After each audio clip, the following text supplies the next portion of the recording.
Hello, Bacho. Let's read the question. So the question says, if A and B are two events such that P of A is not equal to 0 and PB of A is equal to 1, then option A is a subset of B, option B is a subset of A, option C, B is equal to 5, and option D, A is equal to 5. तो बच्चों आओ इसका की concept लिख लेते हैं. की concept. तो बच्चों मेरे को क्या पता है कि जो P B ऑफ A है जो 1 दे रखा है that is equal to P B intersection A upon P of A. Right, मुझे ही पता है. अब इस क्वेश्चन पे जरा नजर देते हैं. इस क्वेश्चन में क्या दे रखा है कि जो मेरा P ऑफ A है that is not equal to 0, right, और P B ऑफ A जो है that is equal to 1, right, that is equal to 1.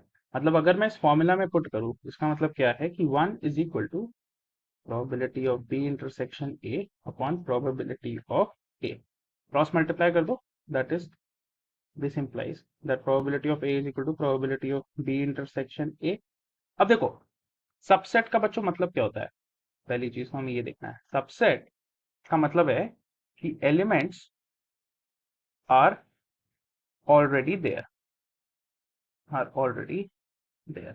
अगर मैं मानूं मेरा कोई एक सेट है, मान लीजिए A, which is say A B C, और बच्चों दूसरा जो मेरा सेट है बी, इसमें जो एलिमेंट्स हैं वो है ए बी सी डी.